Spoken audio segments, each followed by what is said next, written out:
Prithviraj Sukumaran. Whoa.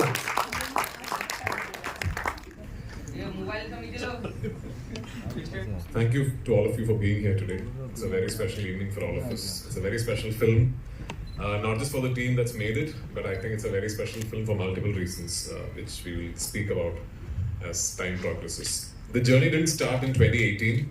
The journey started in 2009.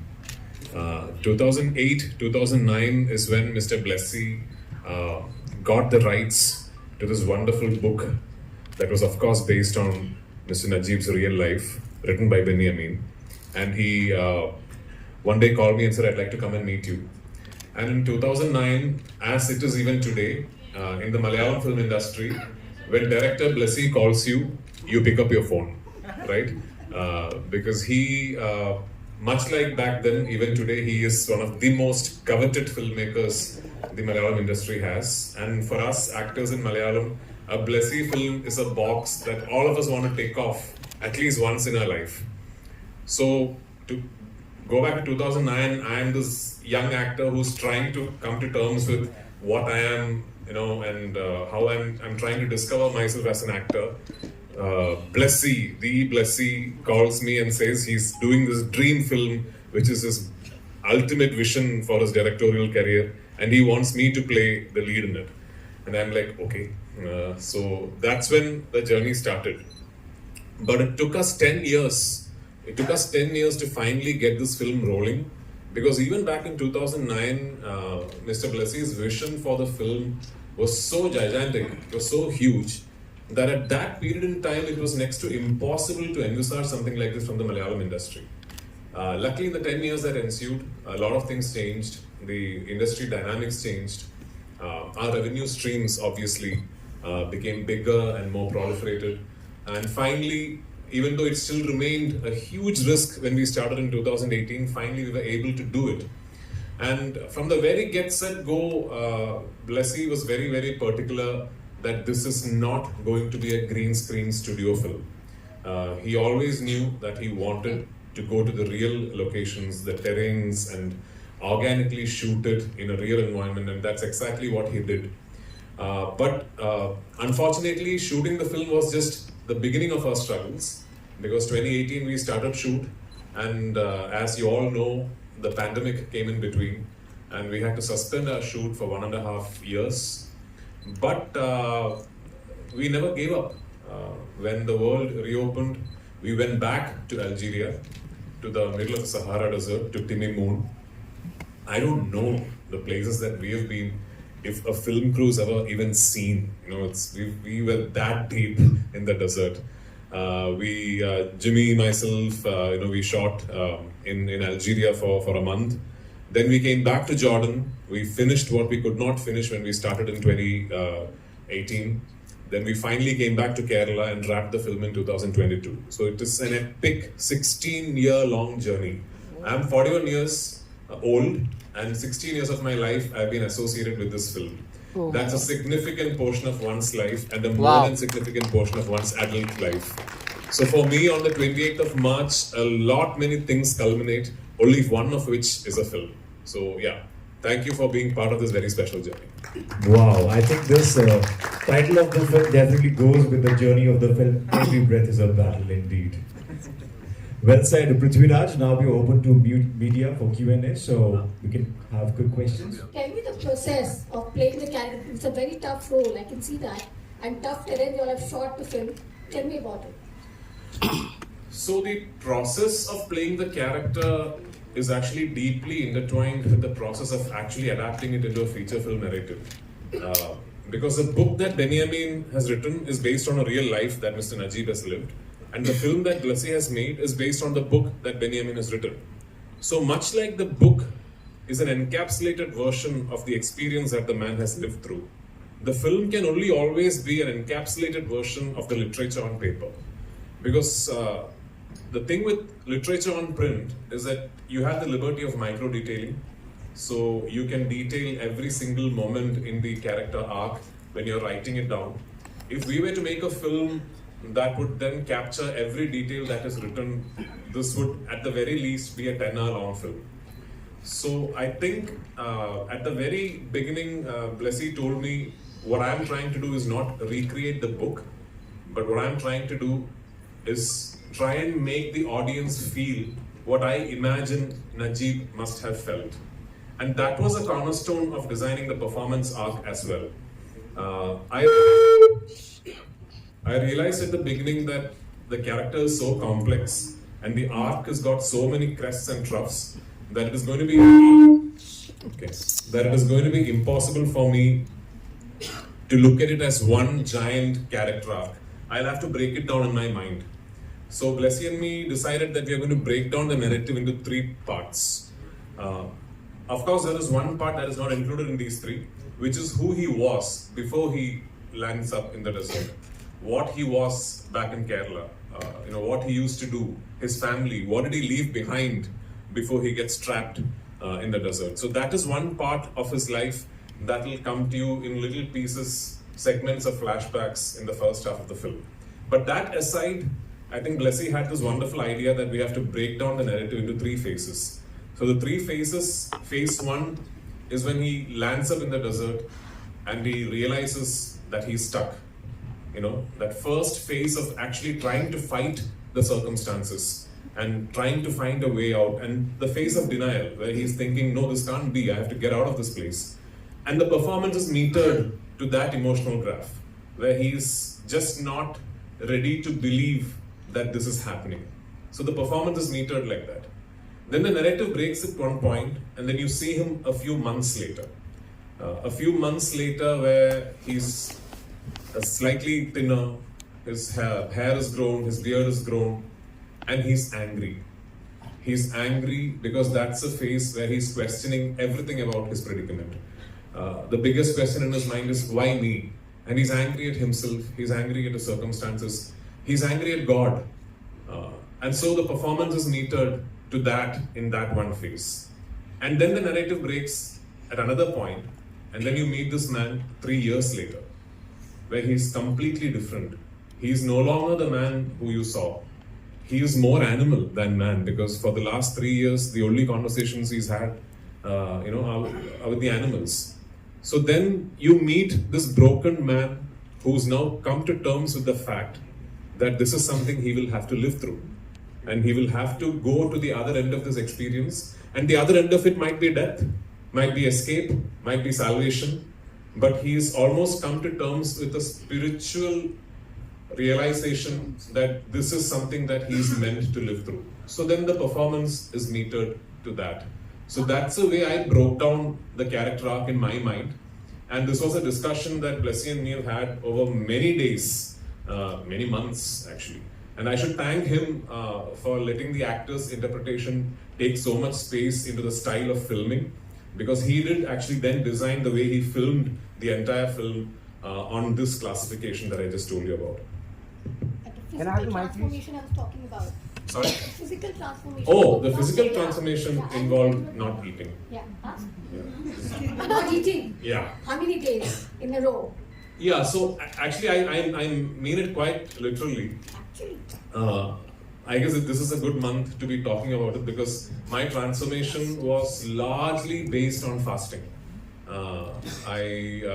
And there was a consensus between my trainer, my nutritionist, the doctors on set. We had doctors on sets that there is no healthy way to do it. That there is no healthy way that somebody can lose 31 kilos. So you just try and be as safe as you can. So it was largely based on fasting, and it used to be sometimes up to 72 hours at a stretch. First of all, congratulations and kudos to you guys, because 16 years put into this project, and with such dedication, we see the result, and we are going to wait for the main film to be released. मेरा सवाल पहले आपसे Prithviraj. See, today we are living in the day and age where cinemas are breaking boundary, and The Goat Life will have a grand worldwide release. How do you look upon to this fact? So I just think that this is part of a natural evolution of cinema as an industry, as a business, that we were always headed here. And as exhibition sector and means of bringing your content to the end user, as that has evolved, as streaming services have come in, as satellite television has come in, accessibility to content is now a lot more easier. Somebody sitting in Jharkhand today, if he hears of a good Malayalam film, there's a way to see it. Somebody sitting in Cochin like me, if I hear of a good Assamese film, there's a way to see it. So this phenomenon would then automatically and thankfully mean that slowly we tend to be more open to seeing content in other language. As far as Malayalam cinema is concerned, we are blessed at the moment to be going through a great phase in terms of consistently churning out some really, really good content. I'm proud to be working in an industry that currently has a whole host of writers, directors, actors, producers, really enterprising people who are very adventurous with the kind of cinema they make. But one area of the industry that I still believe is at a very nascent stage is our distribution networks, especially outside the state and outside the country. And the sudden spurt in revenue and numbers for Malayalam cinema theatrically over the last couple of years has been because we have finally realized that and we are doing something about it. We are trying to now find systems and networks and put them in place to make sure that our cinema travels the world and our cinema is accessible in big screens, in theaters for people to come and watch them. And a great example is this film. The Goat Life is being distributed by Mr. Anil Tarani in the northern circuits. It is being distributed by Red Giant in Tamil Nadu. It is being distributed by Maitri in Andhra and Telangana, by Hobale in Karnataka, and by my own company, Prithviraj Productions in Kerala. So this synergy between these 5 distribution houses is happening not just because the film is special, but also because we realize that's the way forward. That we will all now have to work together for each other's films so that eventually, like all of us keep repeating, in a not too distant future, we'll all be just doing Indian cinema. There's a question for you, Jimmy Jane Lewis. Yes. What is the audience going to get from your character? You know?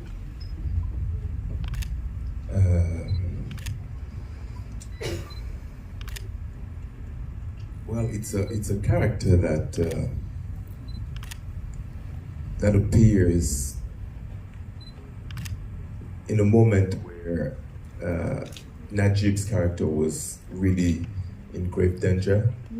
He's almost like an angel that appears out of nowhere.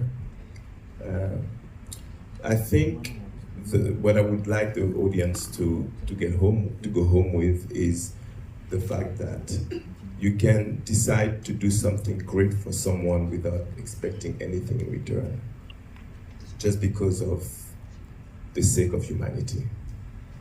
And if it does that, then I'll be happy.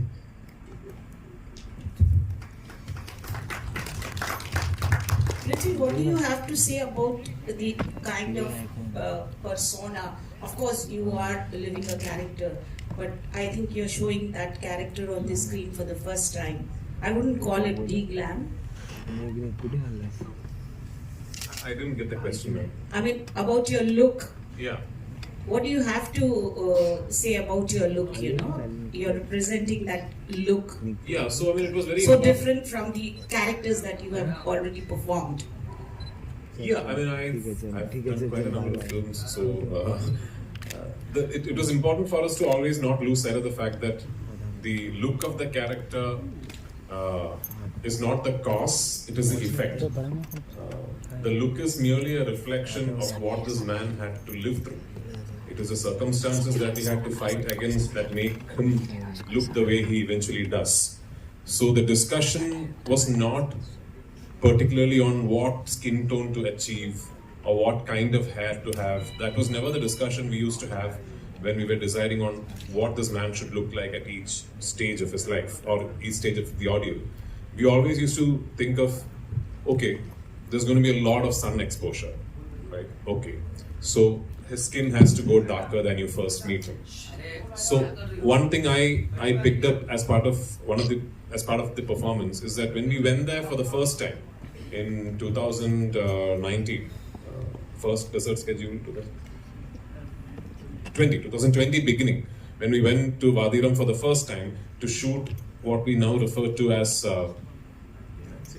2019 beginning, when we first went to Vadiram to shoot what we now very impolitely refer to as the fat desert schedule, because that's the schedule that I put on weight for. And we were shooting one night, and I looked around the set and I realized everybody is blinking a lot. It's the wind and the sand. So I realized the director, my co-actors, the technicians, they were all blinking a lot. And then I sort of started watching the Bedouin animal experts we had on set, and these guys were blinking a lot. So I remember talking to this man in whatever kind of language I could manage to communicate to him in, and he told me that they blink a lot so that the eyes don't dry up, because in the desert the eyes dry up very fast. So it's a trait that they almost subconsciously have cultivated, that they blink a lot. So then I realized that okay, the frequency of blinking has to slowly go up on each stage. Like the second stage, he blinks more frequently, and at the end, it's almost like a nervous twitch that he has, that he keeps blinking. So the appearance, the mannerisms, everything came about through discussions like these. And plus, we had a makeup artist who I truly believe is one of India's finest talents. His name is Ranjit Ambadi. There were days when Mr. Blessy is a very easy filmmaker to work with, because he sometimes does the first shot at 3 a.m. and all that. So yeah, there were days when Ranjit and me had to be up at midnight, and I mean at 12 at midnight, and I had to start my makeup at 12:30 and finish my makeup around 2:30, 2:45, and be there at the desert to start shoot. And this is not like one off day, many days like that. It was a wonderful team that I had. We have a mind-blowing cinematographer called Sunil KS, who, I mean, the visuals that you've just seen are just tip of the iceberg. The way Sunil has made me look, made Jimmy look, made the other actors look. So it's just a team effort. It's not the way the character looks, what you feel when you look at that man's face on screen. There are many people, many brains, a giant effort behind all that. A request to all my friends in the media in Mumbai and in North. Now that you've met Blessy, please go and visit his previous films. He's just got one of the most enviable filmographies of any director. From his debut film, from his very first film, just don't miss anything. Okay, just watch all his films. But this is the best one. Absolutely. Well, we're open for the photo op. So, ladies and gentlemen, let's.